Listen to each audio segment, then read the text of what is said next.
All right, don't let me forget to talk to y'all about the exam at the end. It's going to be the same format, same exact procedure, okay? So, but let me get through Chapter 7 here. Chapter 7 focuses on the third type of energy-producing process called photosynthesis. Except the purpose of photosynthesis isn't to synthesize ATP, although ATP is synthesized during the process. The purpose of photosynthesis is to synthesize nutrients through the use of harnessing light energy. Okay, the key nutrient that's being synthesized is glucose.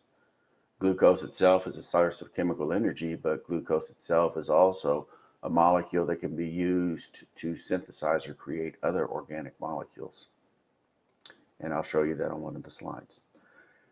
Now, earlier I talked about how organisms are divided into two types. There are those that don't have the ability to produce their own nutrients, and we call them consumers, or heterotrophs is a technical term. But then there are those organisms that do have the ability to synthesize their own nutrients, some of which serves as chemical energy, and they do it through using inorganic compounds. They do it through using inorganic compounds. I said we call them producers, okay? But technically speaking,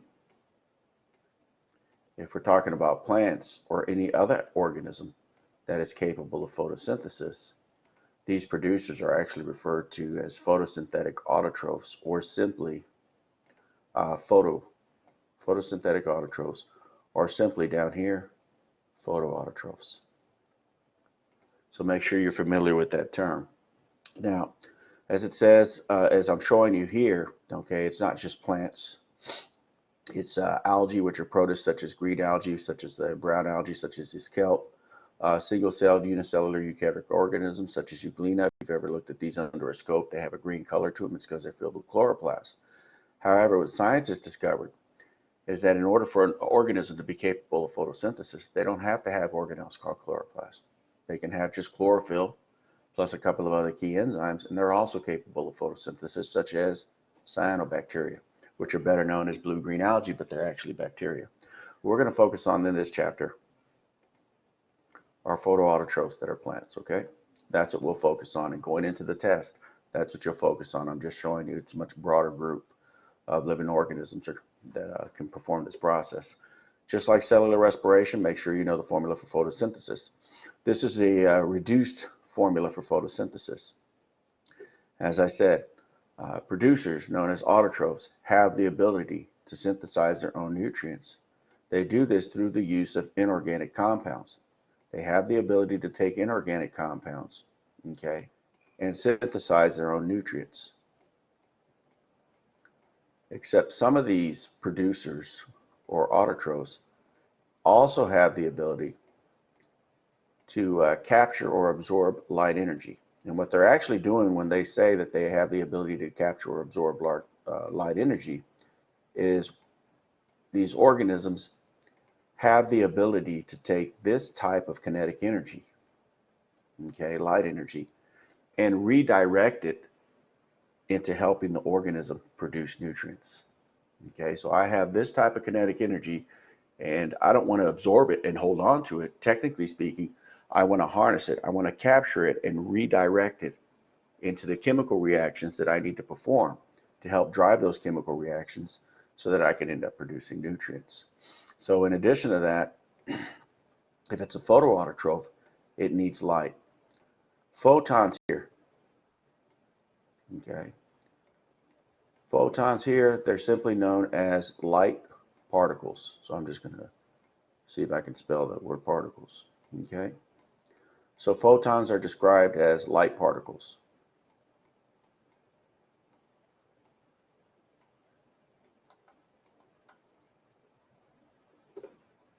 So when you see the term photons, we're talking about light particles, okay? So that's what's actually moving, or that's what actually makes up that form of kinetic energy. So as I said, we're going to focus on plants, and not just plants, but plant cells. Okay, when you look at a plant, the part of the plant that is green, okay, that's where you will find membranous organelles called chloroplasts, okay? So these are membranous organelles.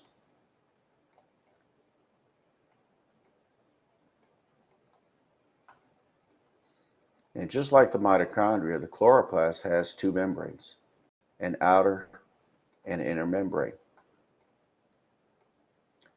So again, the chloroplasts are membranous organelles. So hopefully I'll be able to spell this halfway decent. Oh my gosh. Organelles, help me out. Check my spelling. I think I missed a letter here. That's not good. Check this letter here. All right, sorry everybody, brain fart moment. Okay, so what they're doing here is they're taking the leaf and they're magnifying it. Okay, and you can see the leaf is made up of many plant cells. The plant cell, the white part right here defines the border of each plant cell. Okay, the white part is actually the cell wall.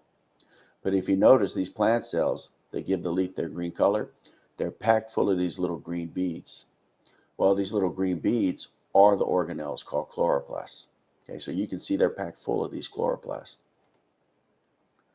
So it's the what do you call it? The leaves or the cells of a plant leaf. Okay, it is the site at which photosynthesis is carried out, and it's carried out completely in the chloroplast, unlike cellular respiration with the mitochondria, where it's only 2 or 3 stages. So when you take a section of a leaf of a plant, okay, and you look at it from a lateral view from the side, what scientists discovered, okay, is not every cell that forms the leaf of a plant contains chloroplasts. Only the cells that form a middle layer of the plant leaf, they're the only cells, and we call them mesophyll cells. They're the only cells that contain the chloroplast. Okay, just like we have the epidermis, okay, the surface of our skin or the part we can touch. Okay, a plant has an epidermis made up of cells. And if you look here on this side of the epidermis, the protective layer of tissue that protects the mesophyll cells, they show you it has an opening in it. Okay, we call this opening into the plant leaf that connects the mesophylls with the external environment. We call these openings in the epidermis of the plant leaf stomata. The function of stomata is shown to you right here. It's gas exchange. Except notice now they're showing you the exchange of gas is CO2 goes in exchange for O2 exiting out, because O2 is considered a waste product for photosynthesis. Okay. Well, CO2 is going to be a key, because what scientists discovered is that when photosynthesis occurs, resulting in the product glucose being produced, glucose, recall, is an organic compound. It has a carbon backbone. And those atoms of carbon are coming from the carbon of carbon dioxide. So eventually we'll talk about a process called carbon fixation, which scientists are very, very interested in even today, especially because of increasing CO2 levels in the atmosphere. So stomata is openings, pores in the epidermis of the plant leaf that allows for gas exchange. Okay, and it allows these cells, mesophyll cells, okay, which are the ones that actually have chloroplasts in them. They're packed full of chloroplasts. It allows these cells to obtain the CO2 that they need for photosynthesis, but also get rid of O2, the waste product. Now what they do is they take this mesophyll cell, they highlight one of the organelles, chloroplast, and they magnify it here. But I'm going to use this other slide that gives you a little bit bigger view. This is more of what it looks like on an EM. Okay, a TEM, transmission electron microscope. So it doesn't look as nice as this. We're going to use this. Okay, so here's the chloroplast. Now, this is towards the bottom of page 1. Divide the chloroplast up 4 parts. First, it has an outer membrane, which they show you here, and it has an inner membrane, which they show you here and here. And they're divided by an intermembrane space.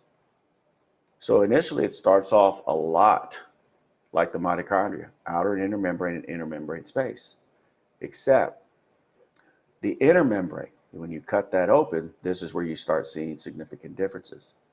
When you cut the inner membrane open, okay, you see these little green disc structures, which some people refer to as organelles. These little disc-like structures are called thylakoids, or each one is called a thylakoid. Notice that each of these is actually what has the green color. Okay, and I'll explain why in a second. Now these little green discs that collectively we call thylakoids, they're surrounded by a solution. what they describe as a viscous solution, but nevertheless a solution called stroma. So make sure you definitely have it ingrained in your mind. There's stomata, or pores or openings in a leaf. Stroma is a viscous solution located within the inner membrane of the chloroplast. Okay? Now it's going to be important because unlike cellular respiration, when we talk about photosynthesis, the entire process of photosynthesis happens not only in the chloroplast, but within the inner membrane. Okay? Photosynthesis is divided into two processes or two stages. The first stage occurs in the membrane of the thylakoid. The second process or stage occurs in the viscous solution or the stroma. This is why I'm going over what is basically the anatomy of the chloroplast. Now, going back to the thylakoid here, you can see it has this green color to it. Well, what's giving the thylakoid a green color is that inserted or embedded in its membrane, okay, let me skip one over. Embedded in its membrane are molecules called chlorophyll. And if you look down here, it tells you chlorophyll absorbs or captures light energy and puts it to work. Well, light energy is kinetic energy, okay? If you look over here, they show you light will enter the plant leaf, eventually enter the inner membrane of the chloroplast, okay? And light energy comes in the form of light particles called photons. And these light particles, which are a form of kinetic energy because they're constantly moving, will eventually come in contact with these molecules of chlorophyll. Now, we describe chlorophyll as absorbing or capturing light energy, but more directly, it redirects that energy. It's like playing pool. You hit the cue ball and it hits the other ball. That transfers kinetic energy from one to the other. Well, when that light energy strikes the chlorophyll molecule, it excites the chlorophyll molecule, causing it to move. And I'll talk about how that plays a role in the movement of electrons. Okay? Now, just to explain the green color, if you're familiar with white light, okay, white light consists of different wavelengths that these photons or light particles are moving at. So technically speaking, white light is made up of many different colors of light. Okay, and what happens is these different wavelengths of light created by these photons, most of the energy from these photons is captured. Only those light particles moving at a wavelength that corresponds to green, chlorophyll molecules can't harness their energy, so they pass through and it gives you a green appearance. Now, I'm not going to test you on that, but if you go on Jeopardy, well, hopefully that'll help you out. Okay, so as I said, photosynthesis, okay, involves two processes. The two processes are listed here. The first process, didn't even do that right, I'll just circle it. The first process is the light reaction, okay? So whenever photosynthesis occurs, it has to begin with the light reaction. As I'll talk about, the light reaction produces three products. You can see here, they're showing you O2 will exit, but also coming out are two other products, ATP, and I'll talk about what this is, but you can see it's trying to show you it's an electron carrier, but a different type. These two of three products produced by the light reaction are needed as sources of energy, okay, to help catalyze the second process, which is the Calvin cycle. So like I said, you can call them processes or you can call them stages, okay? It's the Calvin cycle, okay, as we'll talk about, that actually takes carbon dioxide and performs a process you're going to come to know as carbon fixation, resulting in the production of our sugar. But that sugar is actually glucose. And notice the molecular formula I'm giving you down here. That's a molecular formula for all monosaccharides, but in this case it's glucose. So as we'll talk about, glucose is an organic compound. It has a backbone made up of 6 carbon atoms. These carbon atoms are coming from carbon dioxide. So again, it's a key area of interest for scientists, this process called carbon fixation, which will happen during the Calvin cycle. We'll talk about how these two of three products that serve as energy for the Calvin cycle will exit the Calvin cycle after they've been used, and they'll go back to the light reaction, So the light reaction can basically, in a manner of speaking, re-energize them and send them back over. Okay, so the light reaction, what gets the light reaction going, or why do we call it the light reaction? It's because it's the light reaction where chlorophyll is involved. Okay, they're showing you the thylakoid membrane. Okay, they're showing you the membrane of a thylakoid, one of them, and they've magnified it. Notice the thylakoid membrane looks a lot like the cell membrane. It's a phospholipid bilayer, but embedded in that phospholipid bilayer, okay, are molecules that we call chlorophyll. Ignore the A. That are molecules that we call chlorophyll. This is a molecule of chlorophyll. And what they're showing you is when light particles strike these molecules or come in contact with these molecules of chlorophyll, it basically results in the excitation of these molecules of chlorophyll. Okay. Well, when that happens, that along with enzymes, I'm not going to give any specific enzymes, but that along with enzymes, okay, will result in the movement or flow of electrons through the thylakoid membrane. So now here we're getting into the light reaction. Okay. From that formula for photosynthesis I gave you, we do not start off with, we don't need CO2. From that formula for photosynthesis, what we need is H2O and light. So I'm dissecting that formula I gave you at the beginning. Okay. Listen carefully. H2O is a substrate, and I have this in your notes. I believe it's at the top of page 2. H2O is a substrate. Okay. The light, so both are reactants, but H2O is substrate. It's actually acted on by enzymes. If you look down here, they're showing you H2O. Okay. So while light particles are exciting the molecules of chlorophyll in the membrane of the thylakoid, there are enzymes that are stripping, taking away electrons from H2O, converting it to O2. Well, O2 is what we describe as a waste product for photosynthesis. It is one of two final products produced, but it is a waste product. So far I've highlighted, okay, 2 of the 3 reactants, one is which is substrate, and one of the 2 products that I gave you in the original formula for photosynthesis. That formula for photosynthesis serves as a summary, so I'm dissecting it here. Okay. Up here, I put everything in black that's in the formula. And then anything not in black, well, that has twofold. That has to do with the fact that it's not a final product, but it is a product of the light reaction.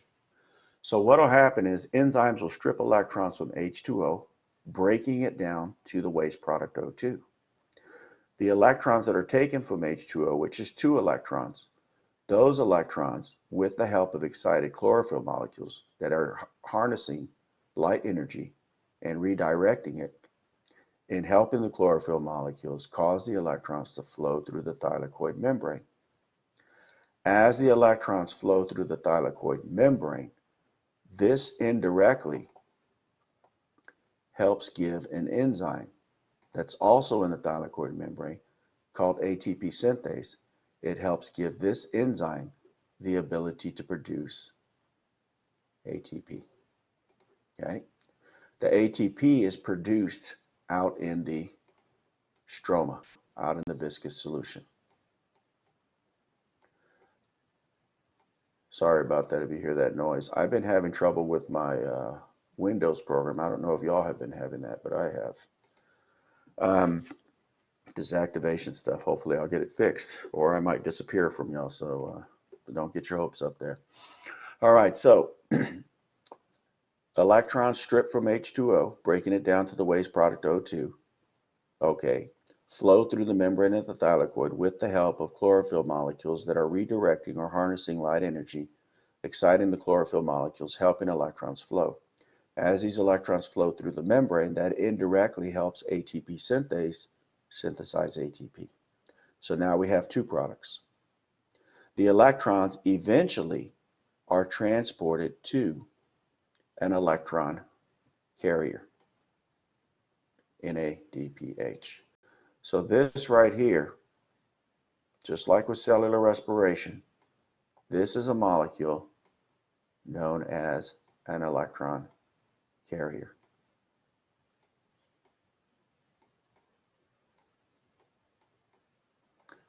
In order for the Calvin cycle to be able to synthesize glucose using carbon dioxide as a substrate, the Calvin cycle needs the electrons from NADPH and the energy stored from ATP to help power the Calvin cycle or give it the energy it needs to produce glucose. Okay? So when you look at this here, in the end, there are three products that are produced. One is a waste product.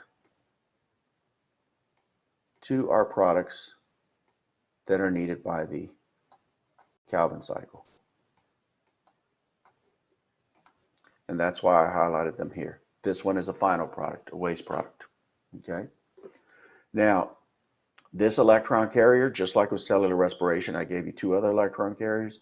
This electron carrier, when it's not carrying electrons, we write it as NADP+.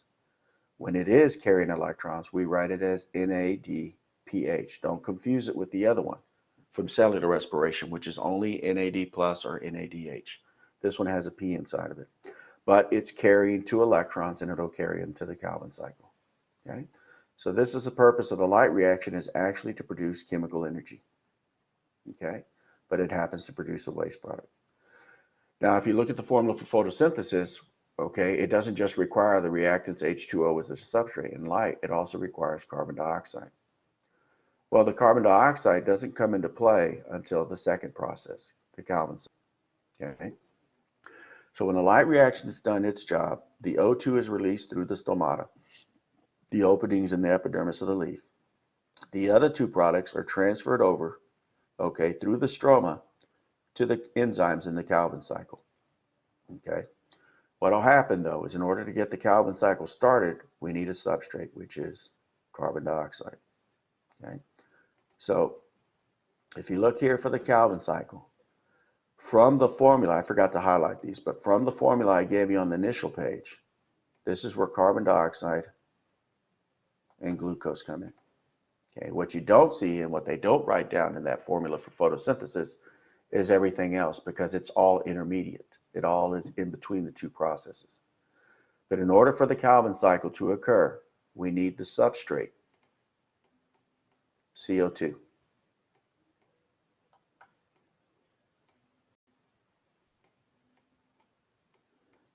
And then we need sources of energy for the enzymes that are going to catalyze the chemical reactions that make up the Calvin cycle. Okay? We need the electrons, as they're showing you down here, from NADPH, and we need that stored chemical energy called ATP. So we need three reactants. One is a substrate, the other two are reactants that provide energy. We end up with a total of three products. However, only one of them is considered a final product, which is glucose. Now for the Calvin cycle, what will occur is that there are enzymes, and there's one famous one. I'm not going to test you on it, but it's known as Rubisco.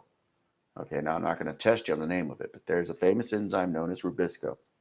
And what this enzyme will do is it'll grab 3 molecules of CO2 at a time, and it will perform a process called carbon fixation. Okay, and that should be in your notes, carbon fixation. So I'm going to just write C for carbon, because obviously it's not that easy for me to write with this thing. Carbon fixation.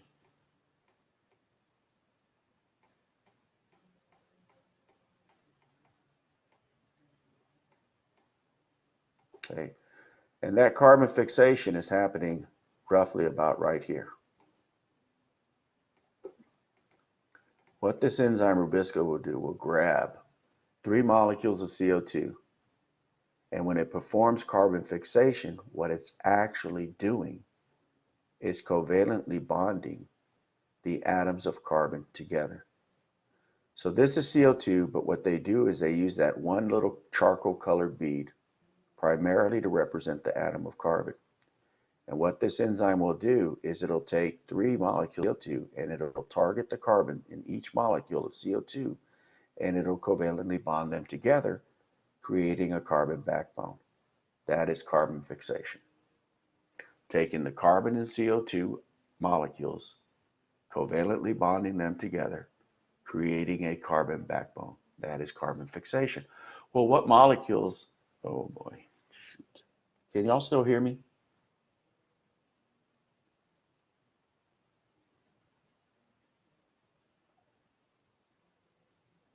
Can any of y'all hear me out there? Okay, I lost y'all for a second, so let me try to get this done. Several professors, I don't know if you had this happen if you're taking other classes, several professors basically got kicked out of their sessions at times that normally don't happen. Okay, so let me see if I can get this done. Okay, so carbon fixation occurs, it creates a carbon backbone. Well, what type of molecules have a carbon backbone? Organic compounds. Then what will happen to this molecule that's been created by this enzyme that now has a carbon backbone is it'll go through some other chemical reactions catalyzed by other enzymes, and these chemical reactions will require the electrons from NADPH, thus it'll exit without the electrons. And then it'll also require energy from ATP at a couple of spots. Okay, so the ATP, the energy in ATP that's stored will be used, breaking it down to ADP plus P. Ignore the numbers, okay? And then eventually what happens is some of these molecules that have a 3-carbon backbone, not all of them, but some of them, will exit the Calvin cycle, okay, and be converted to glucose, okay? Now, even though some of these molecules exit the Calvin cycle is still given credit for producing what? Glucose, because of this carbon fixation process. So even though you see the arrow going out, still consider glucose a product of the Calvin cycle, okay? But we get these other two, okay? The breakdown form of what was once ATP, but after it's used as energy, ADP plus P, and then our electron carrier, which we rewrite this way to indicate that it went from carrying electrons to now it's not carrying any. The electrons were used. These two guys will go back to the light reaction to be re-energized. The glucose itself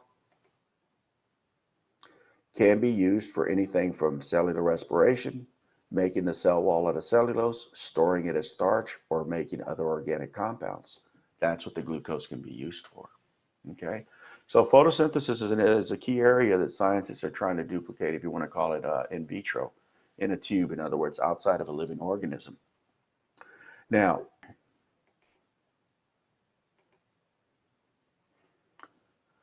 at the end, I talked briefly about the greenhouse effect. Now, what I have up here is some pretty old data, but it still gives you an idea of how long this has been going on, and it's actually been going on even much longer than what I have here on the slides.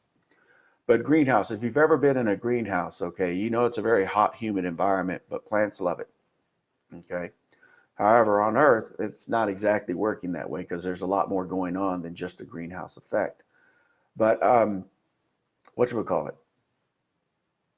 What's actually happening in the atmosphere, okay, is there are certain atmospheric molecules such as carbon dioxide, their concentration is increasing in the atmosphere. Now, CO2 gets the most attention, but you also have what we call methane, as well as what they call fluorocarbons, such as what used to be used in refrigerants to help keep them cool.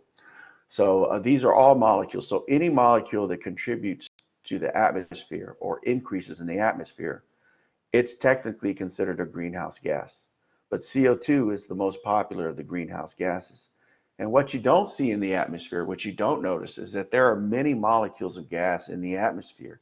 And that if any of these molecules, or any 2 or 3 of them, if their concentrations increase in the atmosphere, then what happens is that heat from sunlight, instead of it deflecting off the surface back out into, say, space, the increase in the number of molecules in the atmosphere traps more of that heat on Earth, thus causing temperatures to go up. So you may have heard now of many of the glaciers melting, such as Iceland and Greenland. They're basically just all the glaciers are melting to where you just have land formations. Antarctica, huge chunks of glaciers breaking off. So what's happening is these molecules of CO2 in particular, along with other gases, as their concentrations or numbers increase in the atmosphere, okay, the heat from sunlight starts bouncing off these molecules back towards the Earth's surface, causing an increase in the temp. Well, what's contributed to this is a combination of things. Okay, one has to do with deforestation. So it says here, whatchamacallit, this is a picture, a satellite photo of the Amazon in Brazil in 2000. This is a picture of the same area in the Amazon, okay, in Brazil in 2009. You can see there's a significant amount of deforestation that is occurring, okay, and a lot of it they say has to do with farming. All right, so now we're losing the living organisms, the primary living organisms, especially based on their size, the primary living organisms that are removing CO2 from the atmosphere and putting and using it for photosynthesis. Okay, so we have living organisms controlling the amount of CO2 that's in the atmosphere. Now, yes, us as mammals also release CO2, but plants in particular, okay, especially these large trees, we're absorbing a lot of the CO2 or taking up a lot of the CO2 and using it for photosynthesis.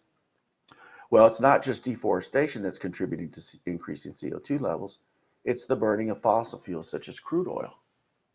Okay, fossil fuels come from decayed organisms in the past. Well, living organisms are carbon-based living organisms. Okay, what builds the solid structure of our body? Organic compounds. So these fossil fuels, when they're used, okay, the waste product produced from the burning of these fossil fuels is CO2. So when you have deforestation combined with, okay, increasing levels of fossil fuels being burned, resulting in increasing levels of CO2 in the atmosphere, okay, and there's plant life is decreasing, now we get an increase in the greenhouse gas, in particular CO2, which then causes climate temperatures to start increasing. Now, this is the catch. You know, you'll hear people saying, you know, we shouldn't use fossil fuels. We should blah, blah, should go to green energy and so on and so forth. But the thing is, oil companies know, okay, that this fossil fuel isn't just used to power your vehicles, such as gasoline or diesel. It's also used for all these other products that we take for granted. So basically what they've been trying to do, okay, especially with these summit agreements that the US pulled out of, is they were trying to regulate the amount or limit the amount of fossil fuels that were being burned, thus limiting the amount of CO2 emissions. But they know, and they don't tell people that they know, that still doesn't address the issue of levels are already high. So there are those scientists that say, okay, even if we reduce emissions, okay, even if we reduce emissions, CO2 levels, just this gas alone, is already high. So we still need to address the issue of decreasing the amount of CO2. Well, some people will say you can't continue to perform a process called deforestation. At the same time, other people will say, yeah, that's one thing, but let's approach this from another end. So there are those scientists that are trying to develop what they call bioreactors, living organisms that have been genetically modified to use CO2 and convert it to a fuel source. It could be glucose, it could be ethanol. So they're trying to figure out ways to already reduce the already existing high levels. So it's not that simple to address these issues. But I mentioned greenhouse effect because this is a process, part of a process that scientists are trying to duplicate. Okay, to do twofold: reduce CO2 levels in the atmosphere that are already there, and at the same time, get something useful for us out of it. Okay. Okay, listen carefully. I'm going to test you through chapter 7. Are there any questions on this chapter? Okay, I posted a study guide for exam 2. The format's going to be the same. I'm going to post a message again just like I did last time, but I want to make something very clear. 4 classes took the first exam online, 3 different courses. Okay, and all but 1 student had an issue. Listen to me carefully. I've already talked with the student. We worked things out, but there are no more excuses, no excuses. You need to make sure you're in a position to where you have that internet connection, and you should be able to because everybody else did. Now, do problems happen? Sometimes they do. But the way I give y'all the test, I don't use respondus lockdown or respondus monitor because the professors have so much trouble with that. And they use it though because they're trying to limit the amount of cheating. To me, it's just not worth it, the trade-off. There's enough stress, and I'm trying not to approach it from the direction of the students that are dishonest. I'm trying to approach it from the students that are honest. We don't need that additional stress, okay, that I hear these other professors going to. So it's going to be the same process, okay? On Tuesday at 8 a.m., under exams, you'll see a link, exam 2, and you'll follow the same process. Make sure you're there on time. Make sure you get the test started. If you studied like you should, it's 50 multiple choice. The exam shouldn't even take 45 minutes, maybe. We had some students that made A's, and they verified what I've seen so far. If a student is studying and they know what they're doing, they're getting it done pretty quick. An hour and 20 minutes is more than enough time. Okay, but from here on out, if you don't finish the exam and you try to give me some excuse, don't expect to get any makeup. It's going to take a hell of a lot. I'm sorry about that, but like I said, I mean, I had a lot of students take the exam. They came in, they came out. Focus on studying, be prepared for the test. It's multiple choice. The better prepared you are, use that study guide. The better prepared you are, the easier it is to take the test and finish it sooner, okay? All right, any questions on that? Now, while I'm saying all this, my computer's acting up and I have Windows to thank for everything. Let me stop the recording here.